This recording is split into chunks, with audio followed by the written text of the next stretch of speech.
All right, here we go.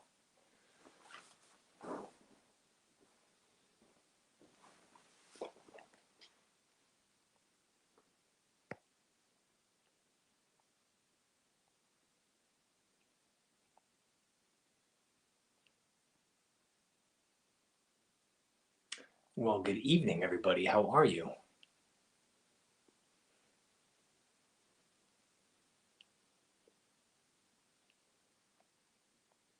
Hope you're doing okay. Well, hello, Frankie. Hello, Ruby. Nice to see you. I'm just going to make the volume a little bit better for you. That should be a lot clearer now. I hope. Sorry if you're hearing clicks and pops and stuff like that. I'm just making sure it's going the right way. Monica, hello, my friend. Nice to see you. Hey, what's up, Yukons? Nice to see you. We're about to read a book. Um, not. I hope you like Charles Dickens because that's who we're about to read. We're about to read some Charles Dickens. Um, what's good, everybody? How's things? We're gonna let this populate for a second. I just sent the notification to my dad. The whole reason why I'm doing this. Oh, sorry, TikTok. Oh, TikTok. I'm so sorry. That must have been terrible for you. I'm so sorry. Um, oh goodness. The whole reason why I'm doing this is because of my dad. Every year, my dad reads this book. He reads it at Christmas dinner, or not the whole thing. He only reads the passage of it, but it's his favorite book. And I thought when I was younger, of course, like a lot of young people might think of their dads, I thought it was kind of cheesy. However, I've grown older and I have a family of my own. And I read it, and it is a really good book. I read it when I was much, much younger, but it hits different at 40, let me tell you something. Um, and he even signed a nice thing, a nice inscription inside of it that he gave to me, and it just means a lot to me. Somebody asked on Instagram, I'm reading A Christmas Carol by Charles Dickens. Um, it's a story of a horrible old man who didn't do the right thing for a long time in his life, and he gets taken on a ride by three different spirits, four if you include his dead partner who haunted him and terrified him because he just did the wrong things his whole life. So, hey, Carl, the guy is here.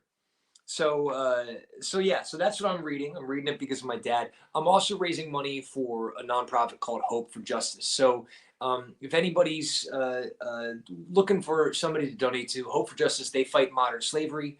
You can see the links on Facebook and YouTube and Twitch. It's paypal.me/Hope for Justice. Maybe somebody on TikTok and IG could write that there. But if you feel like joining, also on my IG profile, you can probably see the fundraiser there as well. It's definitely it should also be in my bio. Um, yes, Connor, I am. Well, I don't know. I don't know if I'm getting to. Thank you, Ruby. I don't know if I'm getting to enjoy it quite the way he was, but maybe I'm starting to appreciate it the way that he does. So I hope my dad is watching. Pop, if you're there, it's always nice to have you along for the ride. But he's 6 hours behind me, and he might be up to some shenanigans. But he's been at least watching after the fact. So without further ado, I'm going to go ahead and get on with it. So we are on part 3 of A Christmas Carol. Yesterday we left part 2. The Ghost of Christmas Past just took just took Scrooge on an old ride, and the last person that he saw before the spirit brought him back was his old flame, his old lady, his former fiance. And I got to tell you that was a gut punch to old Scrooge. It hurt. It hurt him bad. So he begged, and I mean begged, the spirit to end it. So here we are, the second of three spirits. Waking in the middle of a prodigiously thorough. I did this yesterday too. I blew the first line. Can we start again? Is it okay if we start again? Is that okay? Is that okay with you if we start again? I'm going to start again. Here we go. Waking in the middle of a prodigiously tough snore and sitting up in bed to get his thoughts together, Scrooge had no occasion to be told that the bell was again upon the stroke of 1. He felt that he was restored to consciousness in the right nick of time for the especial purpose of holding a conference with the second messenger dispatched to him through Jacob Marley's intervention. But finding that he turned uncomfortably cold when he began to wonder which of his curtains this new spectre would draw back, he put them every one aside with his own hands, and lying down again, established a sharp lookout all around the bed. For he wished to challenge the spirit on the moment of its appearance, and did not wish to be taken by surprise and made nervous. Gentlemen of the free and easy sort, who plumed themselves on being acquainted with a move or two, and being usually equal to the time of day, express the wide range of their capacity for adventure by observing that they are good for anything from pitch and toss to manslaughter, between which opposite extremes no doubt there lies a tolerably wide and comprehensive range of subjects. Without venturing for Scrooge quite as heartily as this, I don't mind calling on you to believe that he was ready for a good broad field of strange appearances, and that nothing between a baby and rhinoceros would have astonished him very much. Now, being prepared for almost anything, he was not by any means prepared for nothing, and consequently, when the bell struck 1 and no shape appeared, he was taken with a violent fit of trembling. 5 minutes, 10 minutes, a quarter of an hour went by, yet nothing came. And this time he lay upon his bed, the very core and center of a blaze of ruddy light, which streamed upon it when the clock proclaimed the hour, and which, being only light, was more alarming than a dozen ghosts, as he was powerless to make out what it meant, or would be at, and was sometimes apprehensive that he might be at that very moment an interesting case of spontaneous combustion, without having the consolation of knowing it. At last, however, he began to think, as you or I would have thought at first, for it is always the person not in the predicament who knows what ought to have been done in it, and would unquestionably have done it too. At last, I say, he began to think that the source and secret of this ghostly light might be in the adjoining room, for whence, on further tracing it, it seemed to shine. This idea taking full possession of his mind, he got up softly and shuffled in his slippers to the door.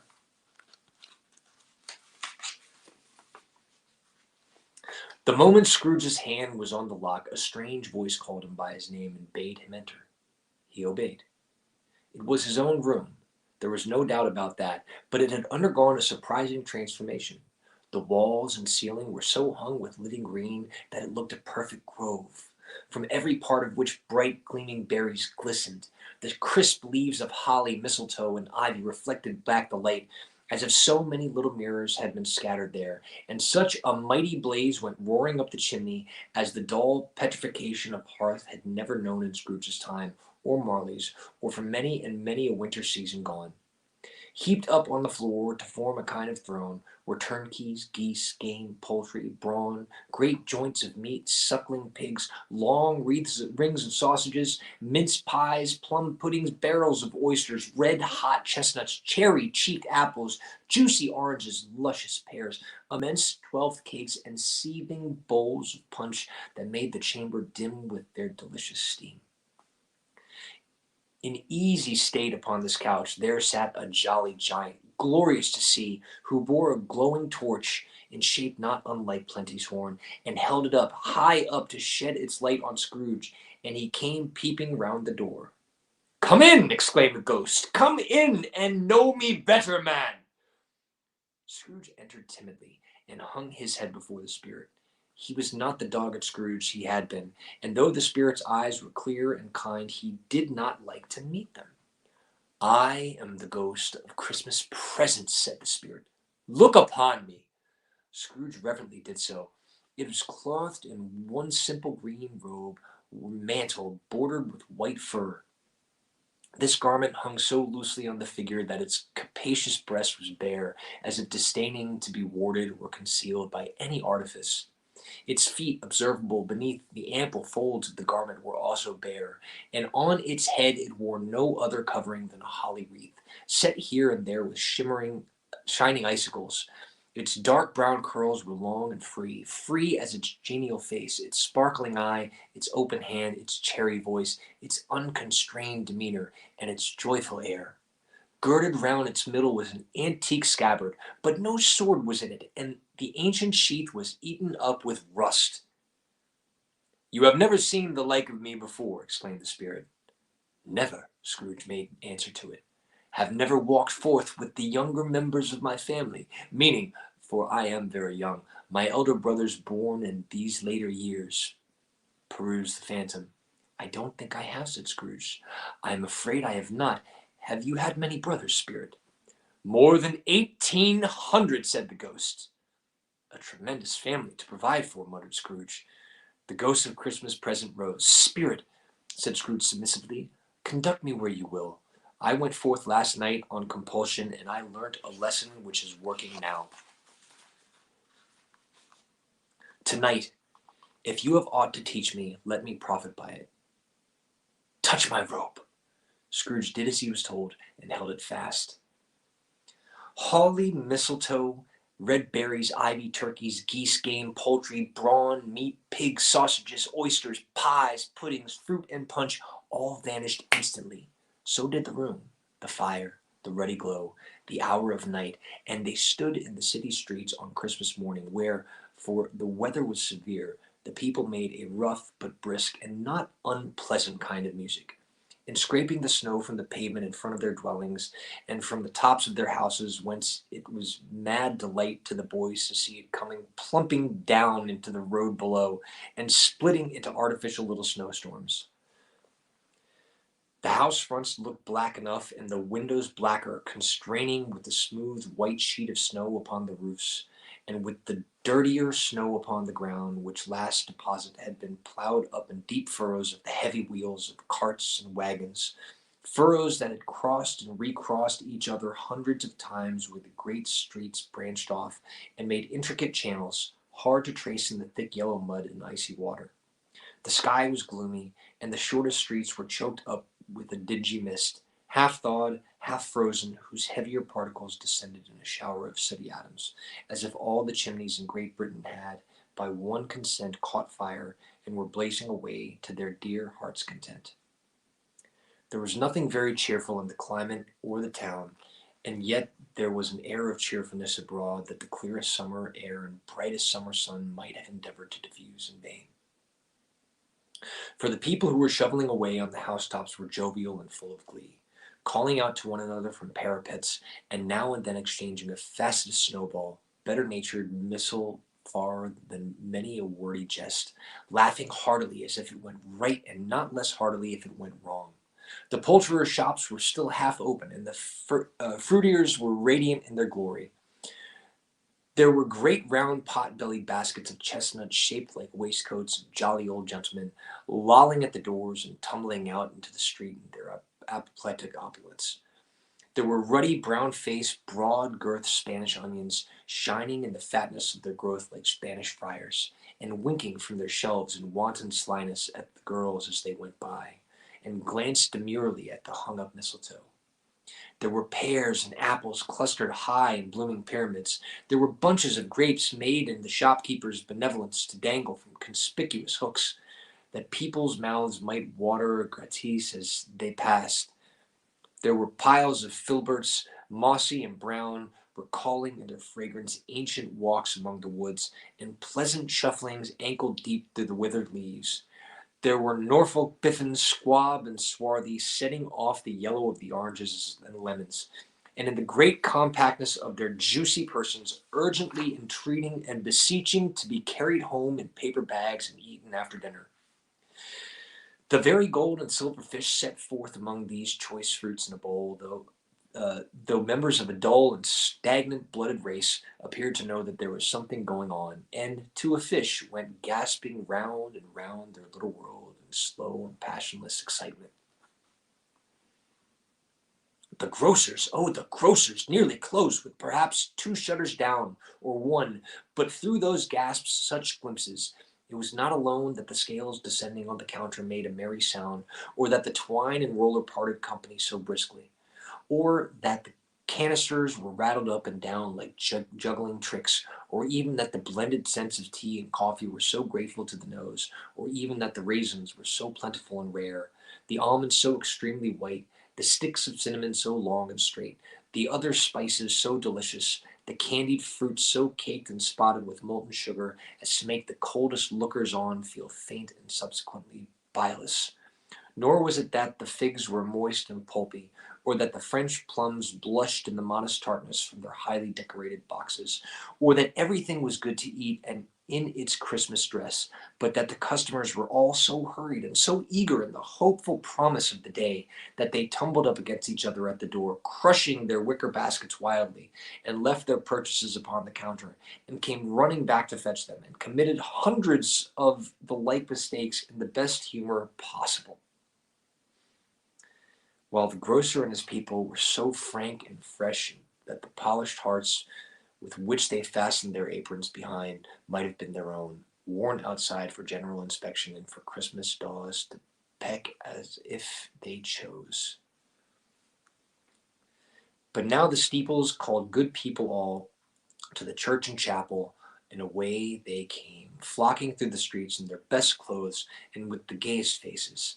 And at that time there emerged from scores of by streets, lanes, and nameless turnings innumerable people carrying their dinners to the bakers' shops. The sight of these poor revelers appeared to interest the spirit very much, for he stood with Scrooge beside him in a baker's doorway, and taking off the covers as the bearers passed, sprinkled incense on their dinners from his torch. And it was a very uncommon kind of torch, for once or twice when there were angry words between some dinner carriers who had jostled each other, he shed a few drops of water on them from it, and their good humor was restored directly. For they said it was a shame to quarrel upon Christmas Day, and so it was. God love it, so it was. In time the bells ceased, and the bakers were shut up, and yet there was a genial shadowing forth of all these dinners and the progress of their cooking, and the thawed blotch of wet above each baker's oven, where the pavement smoked as if the stones were cooking too. "Is there a particular flavor in what you sprinkle from your torch?" asked Scrooge. "There is. My own." "Would it apply to any kind of dinner on this day?" asked Scrooge. "To any kindly given. To a poor one most." "Why to a poor one most?" asked Scrooge. "Because it needs it most."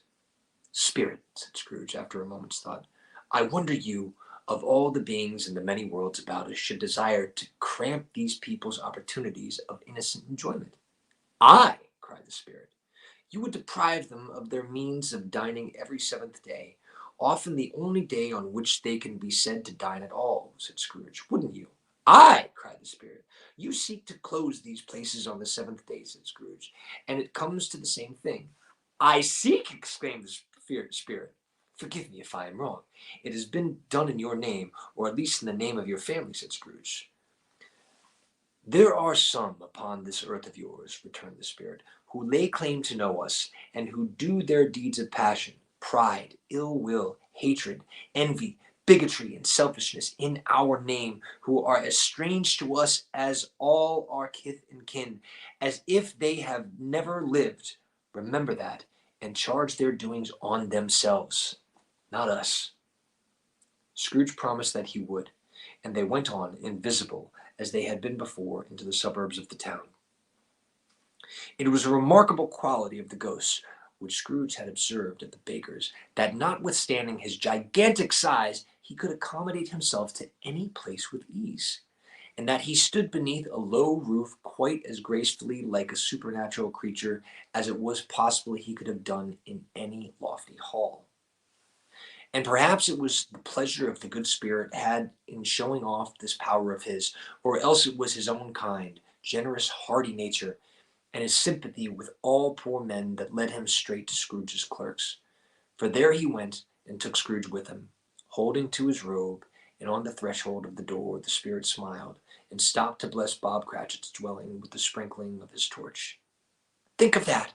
Bob had but 15 bob a week himself. He pocketed on Saturdays but 15 copies of his Christian name, and yet the ghost of Christmas present blessed his four-roomed house. Then up rose Mrs. Cratchit, Cratchit's wife, dressed out but poorly in a twice-turned gown, but brave in ribbons, which are cheap and made in a goodly show for a sixpence, and she laid the cloth, assisted by Belinda Cratchit, second of her daughters, also brave in ribbons, while Master Peter Cratchit plunged a fork into the saucepan of potatoes, and getting the corners of his monstrous shirt collar, Bob's private property conferred upon his son an air of honor of the day, into his mouth, rejoiced to find himself so gallantly attired, and yearned to show his linen in his fashionable parks. And now to the smaller Cratchits, boy and girl, came tearing in, screaming that outside the baker's they had smelt the goose and known it for their own, and basking in luxurious thoughts of sage and onion, these young Cratchits danced about the table, and exalted Master Peter Cratchit to the skies, while he, not proud, although his collars nearly choked him, blew the fire until the slow potatoes bubbling up knocked loudly at the saucepan lid to be let out and peeled. "What has ever got your precious father, then?" said Mrs. Cratchit, "and your brother, Tiny Tim, and Martha warn't as late last Christmas Day by half an hour?" "Here's Martha, mother," said the girl, appearing as she spoke. "Here's Martha, mother," cried the two young Cratchits. "Hurrah! There's such a goose, Martha!" "Why, bless your heart alive, my dear, how late you are!" said Mrs. Cratchit, kissing her a dozen times, and taking off her shawl and bonnet for her with officious zeal. "We'd a deal of work to finish up last night," replied the girl, "and had to clear away this morning, mother." "Well, never mind so long as you are come," said Mrs. Cratchit. "Sit ye down before the fire, my dear, and have a warm. Lord bless ye!" "No, no, there's father coming," cried the two young Cratchits, who were everywhere at once. "Hide, Martha, hide!" So Martha hid herself, and in came little Bob the father, with at least 3 feet of comforter exclusive of the fringe, hanging down before him, and his threadbare clothes darned up and brushed to look seasonable, and Tiny Tim upon his shoulder. Alas for Tiny Tim, he bore a little crutch, and had his limbs supported by an iron frame. "Why, where's our Martha?" cried Bob Cratchit, looking around. "Not coming," said Mrs. Cratchit. "Not coming!" said Bob, with a sudden declension in his high spirits, for he had been Tim's blood horse all the way from church, and had come home rampant. "Not coming upon Christmas Day!" Martha didn't like to see him disappointed, if it were only in joke, so she came out prematurely from behind the closed door and ran into his arms, while the two young Cratchits hustled Tiny Tim and bore him off into the wash-house, that he might hear the pudding singing in the copper. "And how did little Tim behave?" asked Mrs. Cratchit, when she had rallied Bob on his credulity, and Bob had hugged his daughter to his heart's content. "As good as gold," said Bob, "and better. Somehow he gets thoughtful sitting by himself so much, and he thinks the strangest things you ever heard. He told me, coming home, that he hoped the people saw him in the church because he was a cripple, and it might be pleasant to them to remember upon Christmas Day, who made lame beggars walk and blind men see." Bob's voice was tremulous when he told them this, and trembled some more when he said that Tiny Tim was growing strong and heavy.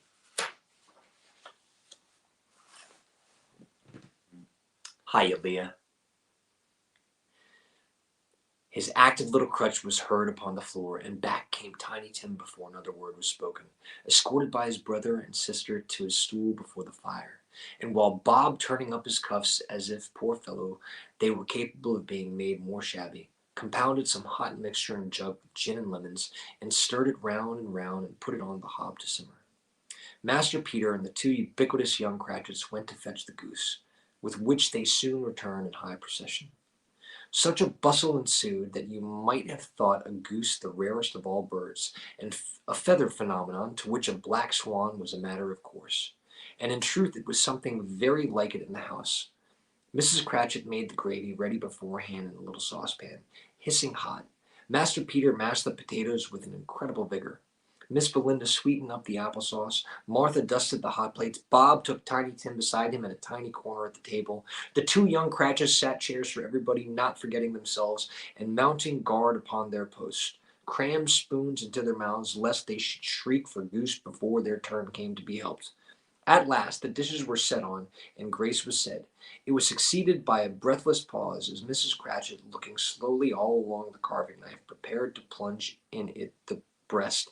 But when she did, and when the long expected gush of stuffing issued forth, one murmur of delight arose all round the board, and even Tiny Tim, excited by the two young Cratchits, beat on the table with the handle of his knife, and feebly cried, "Hurrah!" There never was such a goose. Bob said he didn't believe there ever was such a goose cooked. Its tenderness and flavor, size and cheapness were the themes of universal admiration. Eked out by applesauce and mashed potatoes, it was a sufficient dinner for the whole family.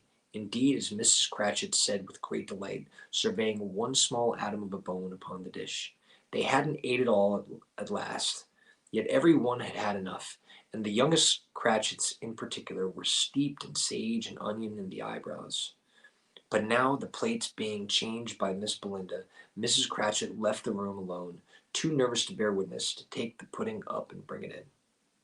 Suppose it should not be done enough. Suppose it should break in the turning out. Suppose somebody should have got over the wall of the backyard and stolen it while they were merry with the goose, a supposition at which the two young Cratchits became livid. All sorts of horrors were supposed. Hello! A great deal of steam. The pudding was out of the copper. A smell like a washing day. That was the cloth. A smell like an eating house and a pastry cook's next door to each other, with a laundress next door to that. That was the pudding. In half a minute Mrs. Cratchit entered, flushed but smiling proudly with the pudding, like a speckled cannonball, so hard and firm, blazing in half quarantine of ignited brandy, and bedight with Christmas holly stuck into the top. "Oh, a wonderful pudding," Bob Cratchit said, and calmly, too, that he regarded it as the greatest success achieved by Mrs. Cratchit since their marriage. Mrs. Cratchit said that now the weight was off her mind. She would confess she had her doubts about the quantity of flour. Everybody had something to say about it, but nobody said or thought it was at all a small pudding for a large family. It would have been a flat heresy to do so. Any Cratchit would have blushed to hint at such a thing. At last the dinner was all done. The cloth was cleared, and the hearth swept, and the fire made up. The compound in the jug being tasted and considered perfect, apples and oranges were put upon the table, and a shovelful of chestnuts on the fire. Then all the Cratchit family drew round the hearth, in what Bob Cratchit called a circle, meaning half a one, and at Bob Cratchit's elbow stood the family display of glass, 2 tumblers, and a custard top without a handle. These held the hot stuff from the jug, however, as well as golden goblets would have done, and Bob served it out with beaming looks, while the chestnuts on the open fire sputtered and cracked noisily. Then Bob proposed, "A Merry Christmas to us all, my dears. God bless us," which all the family re-echoed. "God bless us, every one," said Tiny Tim, the last of all. He sat very close to his father's side upon his little stool. Bob held his withered little hands in his, as if he loved the child, and wished to keep him by his side, and dreaded that he might be taken from him. Turn this up just a little bit. "Spirit," said the Scrooge, in an interest he had never felt before, "tell me if Tiny Tim will live." "I see a vacant seat," replied the ghost, "in the poor chimney corner, and a crutch without an owner carefully preserved. If these shadows remain unaltered by the future, the child will die." "No, no," said Scrooge. "Oh, no, kind spirit, say he will be spared." "If these shadows remain unaltered by the future, none other of my race," returned the ghost, "will find him here. What then? If he be like to die, he had better to do it, and decrease the surplus population." Scrooge hung his head to hear his own words quoted by the spirit, and was overcome with penitence and grief.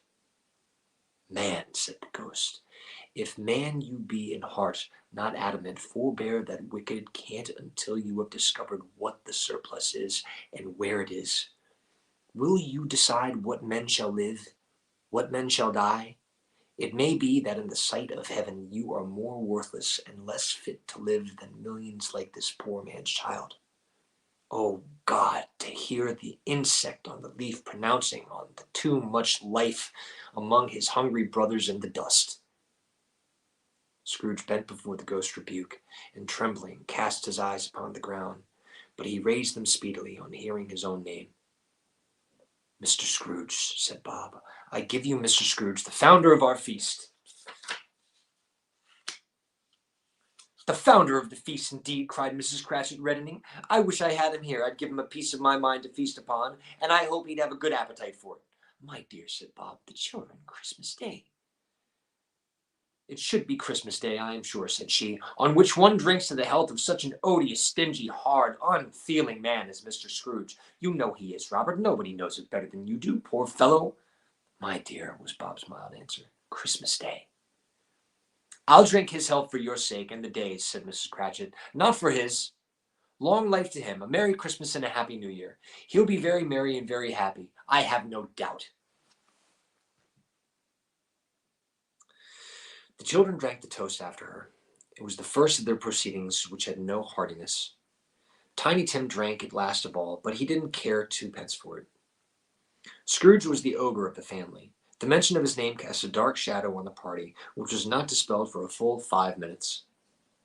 After it had passed away, they were 10 times merrier than before, from the mere relief of Scrooge, the baleful being done with. Bob Cratchit told them how he had the situation in his eye from Master Peter, which would bring in, if obtained, full 5 and 6 pence weekly. The two young Cratchits laughed tremendously at the idea of Peter being a man of business, and Peter himself looked thoughtfully at the fire from between his collars, as if he were deliberating what particular investments he should favor when he came into the receipt of that bewildering income. Martha, who was a poor apprentice at the milliner's, then told them what kind of work she had to do, and how many hours she worked at a stretch, and how she meant to lie abed tomorrow morning for a good long rest, tomorrow being a holiday she passed at home. Also, how she had seen a countess and a lord some days before, and how the lord was much about as tall as Peter, at which Peter pulled up his collar so high you couldn't have seen his head if you had been there. All this time the chestnuts in the jug went round and by they had song, and a lost child traveling in the snow from Tiny Tim, who had a plaintive little voice and sang it very well indeed. There was nothing of high mark in this. They were not a handsome family. They were not well dressed. Their shoes were far from being waterproof. Their clothes were scanty, and Peter might have known, and very likely did, the inside of a pawnbroker's. But they were happy, grateful, pleased with one another, and contented with the time when they faded and looked happier yet in the bright sprinklings of the spirit's torch at parting. Scrooge had his eye upon them, and especially on Tiny Tim until the last. By this time it was getting dark, and snowing pretty heavily. And as Scrooge and the spirit went along the streets, the brightness and the roaring fires and kitchens, parlors, and all sorts of rooms was wonderful. Here the flickering of the blaze showed preparations for a cozy dinner, with hot plates baking through and through before the fire, and deep red curtains ready to be drawn shut out in the cold and darkness. There all the children of the house were running out into the snow to meet their married sisters, brothers, cousins, uncles, aunts, and to be the first to greet them. Here again were shadows on the window blind of guests assembling, and there a group of handsome girls, all hooded up and fur-booted, and all chatting at once, tipped lightly off to some near neighbor's house, where woe upon the single man who saw them enter. Artful witches, well they knew it in a glow.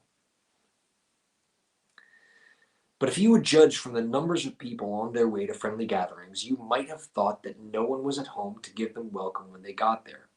Instead of every house expecting company and piling up in fires of half chimney high, blessings on it, how the ghost exulted, how it bared its breadth of breast and opened its capacious palm, and floated on, outpouring with a generous hand, and its bright and harmless mirth on everything within its reach.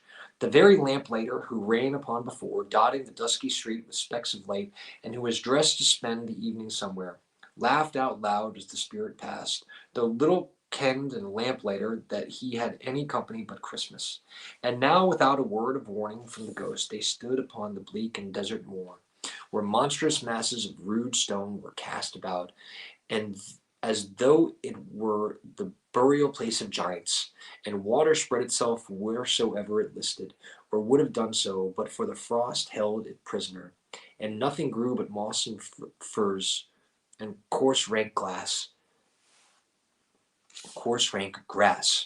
Down in the west, the setting sun had left a streak of fiery red, which glared upon the desolation for an instant like a sullen eye, and frowning lower, lower, lower yet, was lost in the thick gloom of the darkest night. "What place is this?" asked Scrooge. "A place where miners live, who labor in the bowels of the earth," returned the spirit. "But they know me. See?" A light shone from the window of a hut, and swiftly they advanced towards it. Passing through the wall of mud and stone, they found a cheerful company assembled round a glowing fire. An old man and woman, with their children and their children's children, and another generation beyond that, all decked out gaily in their holiday attire. The old man, in a voice that seldom rose above the howling of the wind upon the barren waste, was singing them a Christmas song. It had been a very old song when he was a boy, and from time to time they all joined in the chorus. So surely as they raised their voices, the old man got quite blithe and loud, and so surely as they stopped, his vigor sank again. The spirit did not tarry here, but bade Scrooge hold his robe, and passing on above the moor, sped whither? Not to see. To see. To Scrooge's horror, looking back, he saw the last of the land, a frightful range of rocks behind them, and his ears were deafened by the thundering of water as it rolled and roared and raged among the dreadful caverns it had worn, and fiercely tried to undermine the earth. Built upon a dismal reef of sunken rocks, some league or so from shore, on which the waters chafed and dashed the wild year through, there stood a solitary lighthouse.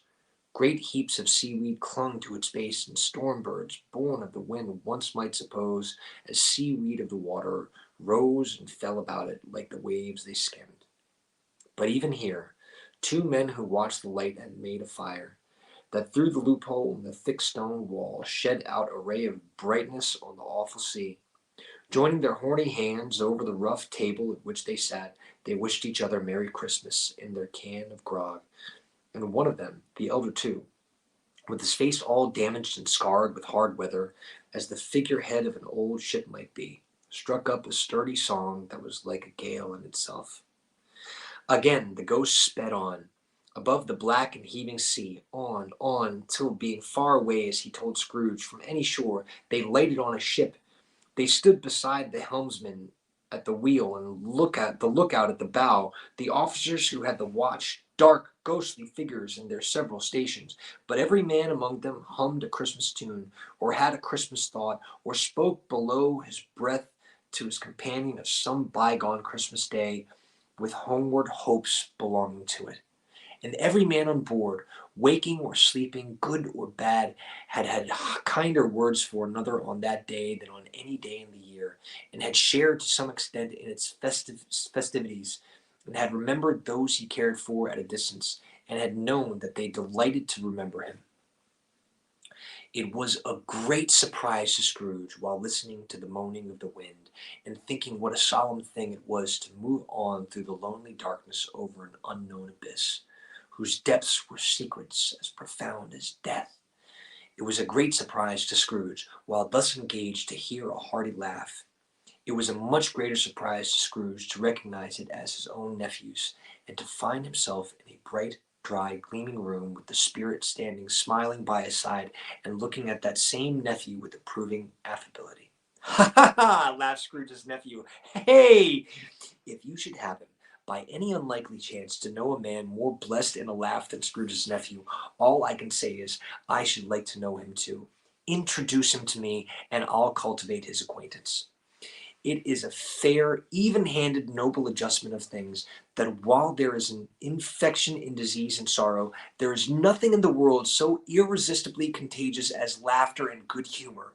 When Scrooge's nephew laughed in this way, holding his sides, rolling his head, and twisting his face into the most extravagant contortions, Scrooge's niece by marriage laughed as heartily as he, and their assembled friends, not a bit behindhand, roared out lustily, "Ha ha ha!" and said that Christmas was a humbug. "As I live," cried Scrooge's nephew. "He believed it too." "More shame for him, Fred," said Scrooge's niece indignantly. "Bless those women. They never do anything by halves. They are always in earnest." She was very pretty, exceedingly pretty, with a dimpled, surprised-looking, capital face, a ripe little mouth that seemed made to be kissed, as no doubt it was, all kinds of good little dots about her chin that melted into one another when she laughed, and the sunniest pair of eyes you ever saw in any little creature's head.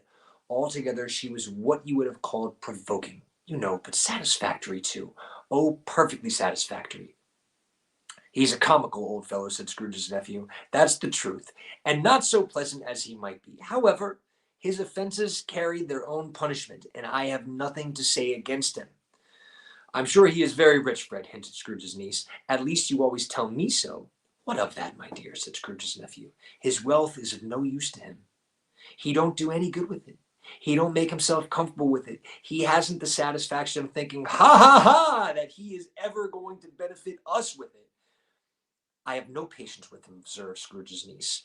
Scrooge's niece's sisters and all the other ladies expressed the same opinion. "Oh, I have," said Scrooge's nephew. "I am sorry for him. I couldn't be angry with him if I tried. Who suffers by his ill whims? Himself, always. Here, he takes it into his head to dislike us, and he won't come to dine with us. What's the consequence? He doesn't lose much of a dinner."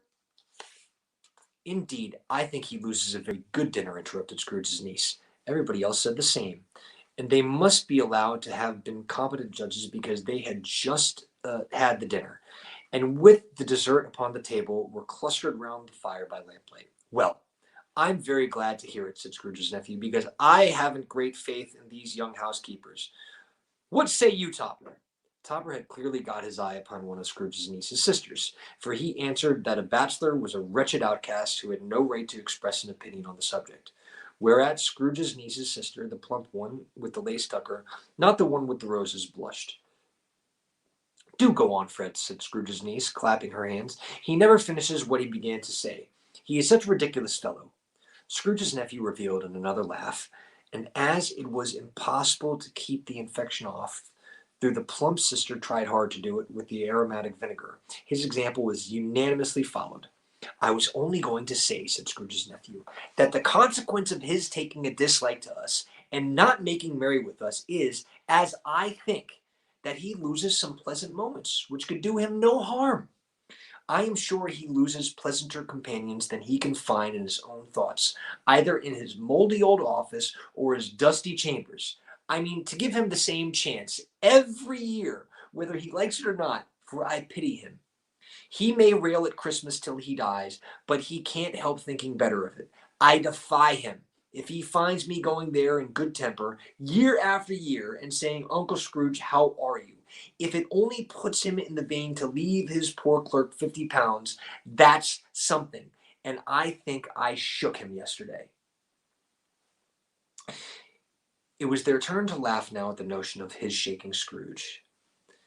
But being thoroughly good-natured and not much caring what they laughed at so long that they laughed at any rate, he encouraged them in their merriment and passed the bottle joyously. After tea they had some music, for they were a musical family and knew what they were about. When they sung a glee or a catch, I can assure you, especially Topper, who could gowl away in the bass like a good one, and never swell the large veins in his forehead or get red in the face over it. Scrooge's niece played well upon the harp, and played among other tunes a simpler little air, a mere nothing you might learn to whistle in 2 minutes, which had been familiar to the child who fetched Scrooge from the boarding school, as he had been reminded by the ghosts of Christmas past. When this strain of music sounded, all the things that the ghost had shown him came upon his mind. He softened more and more, and thought that if he could have listened to it often years ago, he might have cultivated the kindness of life for his own happiness with his own hands, without resorting to the sexton spade that buried Jacob Marley. But they didn't devote the whole evening to music. After a while, they played at forfeits, for it is good to be children sometimes, and never better than at Christmas, when its mighty founder was a child himself. Stop! There was first a game of blind man's bluff. Of course there was, and I no more believe Topper was really blind than I believe he had eyes in his boots. My opinion is that it was a done thing between him and Scrooge's nephew, and that the ghost of Christmas present knew it. The way he went after that plump sister in the lace tucker was an outrage on the credulity of human nature. Knocking down the fire irons, tumbling over the chairs, bumping against the piano, smothering himself among the curtains. Wherever she went, there went he. He always knew where the sister was. He couldn't catch anybody else. If you had fallen up against him, and some of them did on purpose, he would have made a feint of endeavoring to seize you, which would have been an affront to your understanding, and would instantly have sidled off in the direction of the other sister. She often cried out that it wasn't fair, and it really was not. But when at last he caught her, when, in spite of all her silken rustlings and her rapid flutterings past him, he got her into a corner whence there was no escape, then his conduct was the most execrable. For his pretending not to know her, his pretending that it was necessary to touch her headdress, and further to assure himself of her identity by pressing a certain ring upon her finger, and a certain chain about her neck, was vile, monstrous. No doubt she told him her opinion of it, when, another blind man being in office, they were so very confidential together behind the curtains. Scrooge's niece was not one of the blind man's buff party, but was made comfortable with a large chair and a footstool in a snug corner, where the ghost and Scrooge were close behind her. But she joined in the forfeits, and loved her love to admiration with all the letters of the alphabet. Likewise, at the game of how, when, and where, she was very great, and to the secret joy of Scrooge's nephew, beat her to Sister's Hollow, though they were sharp girls too, as Topper could have told you. There might have been 20 people there, young and old, but they all played, and so did Scrooge, for wholly forgetting, in the interest he had in what was going on, that his voice made no sound in their ears. He sometimes came out with his guess quite loud, and very often guessed quite right too, for the sharpest needle, best Whitechapel, warranted not to cut in the eye, was not sharper than Scrooge, blunt as he took it in his head to be. The ghost was greatly pleased to find him in the mood, and looked upon him with such fervor that he begged like a boy to be allowed to stay up until the guest departed. But this spirit said could not be done. But this the spirit said could not be done. Here's a new game, said Scrooge. 1/2 hour, spirit, only one. It was a game called Yes and No, where Scrooge's nephew had to think of something, and the rest must find out what. He only answering to the questions yes or no, as the case was. The brisk fire of questioning to which he was exposed elicited from him that he was thinking of an animal, a live animal, rather a disagreeable animal, a savage animal, an animal that growled and grunted sometimes, and talked sometimes, and lived in London, and walked about the streets, and wasn't made a show of, and wasn't led by anybody, and didn't live in a menagerie, and was never killed in a market, and was not a horse, or an ass, or a cow, or a bull, or a tiger, or a dog, or a pig, or a cat, or a bear.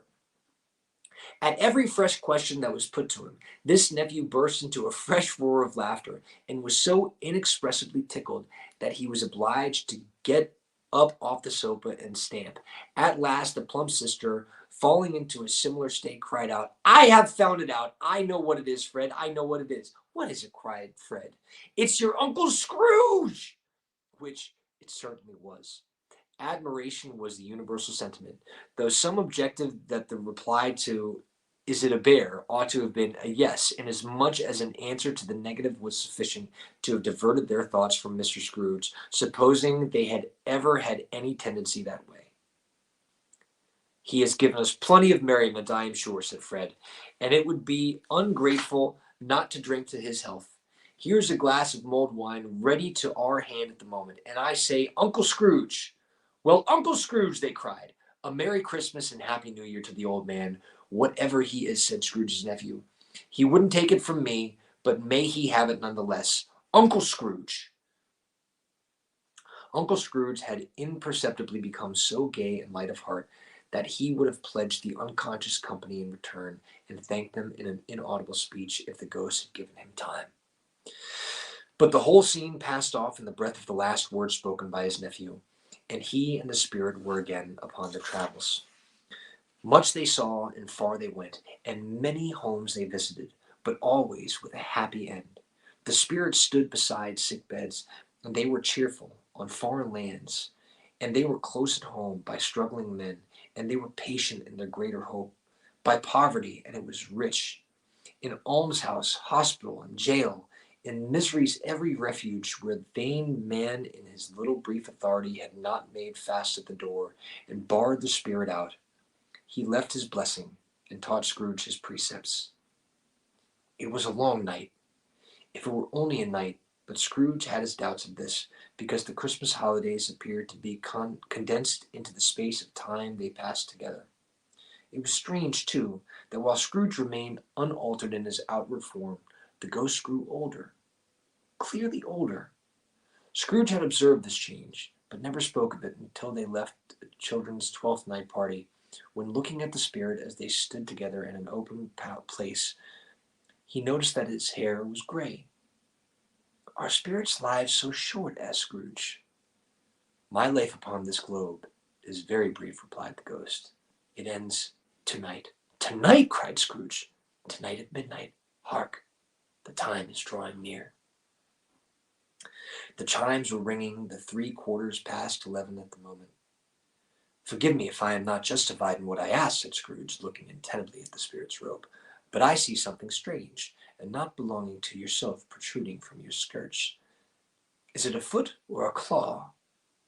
"It might be a claw, for the flesh there upon it is upon it," was the spirit's sorrowful reply. "Look here." From the foldings of its robe it brought 2 children, wretched, abject, frightful, hideous, miserable. They knelt down at its feet and clung upon the outside of its garment. "Oh, man, look here, look down here," exclaimed the ghost. There were a boy and a girl, yellow, meager, ragged, scowling, wolfish, but prostrate too in their humility. Where graceful youth should have filled their features out and touched them with its freshest tints, a stale and shriveled hand like that of age had pinched and twisted them and pulled them into shreds. Where the angels might have sat enthroned, devils lurked and glared out menacing. No change, no degradation, no perversion of humanity in any grade through all the mysteries of wonderful creation has monsters half so horrible and dread. Scrooge started back, appalled. Having them shown to him this way, he tried to say they were fine children, but the words choked themselves rather than be parties to a lie of such enormous magnitude. "Spirit, are they yours?" Scrooge could say no more. "They are man," said the spirit, looking down upon them, "and they cling to me, appealing from their fathers. This boy is ignorance, this girl is want. Beware them both, in all of their degree, but most of all beware this boy. For on his brow I see that written which is doom, unless the writing be erased." "Deny it," cried the spirit, stretching out its hand towards the city. "Slander those who tell it ye. Admit it for your fastest purposes, and make it worse, and bide the end." "Have they no refuge or resource?" cried Scrooge. "Are there no prisons?" said the spirit, turning on him for the last time with his own words. "Are there no workhouses?" The bell struck 12. Scrooge looked about him for the ghost, and saw it not. As the last stroke ceased to vibrate, he remembered the prediction of old Jacob Marley, and lifting up his eyes, beheld a solemn phantom, draped and hooded, coming, like a mist along the ground, towards him.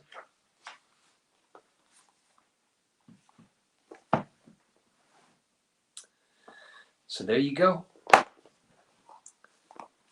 That was part 3, the second of 3 spirits.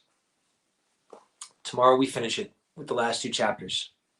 We will read the last of the 3 spirits and the end of it, chapter 5.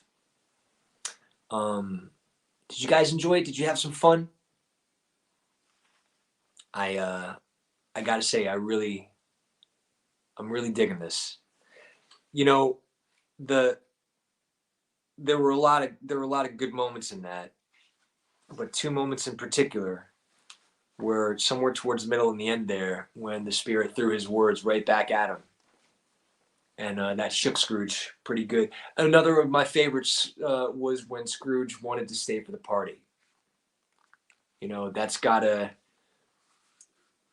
to it's so interesting to be wrapped up and be moved by a fictional character. But the only way to do that is to, I guess, find ourselves or find people we know in them some way to be bought up. I mean, damn, if he didn't do a masterful job of getting us invested in ourselves in a way. It's a really, really great book. So if you enjoyed it, thank you. If you know somebody who might enjoy this, invite them to come by tomorrow, same time, 11 o'clock Central European time. If you can donate to Hope for Justice, it's paypal.me/Hope for Justice. It's a great nonprofit. They're fighting modern slavery. That's they are fighting to save the 2 children that cling to the spirit's cloak, if you want to look at it like that. Hey, Spooky Bean 8, thank you very much. So I'm going to say goodnight to Instagram. Thanks for hanging out with me, Instagram. Thank you, Beze. Thank you very much for the follow. You guys have a good one. We'll see you tomorrow night at 11. Peace. And then I'm going to go ahead and say goodnight to Facebook and YouTube and Twitch. Thanks for hanging out. Monica, good night. Leah, thanks for hanging. Much love to you. So we'll see you tomorrow.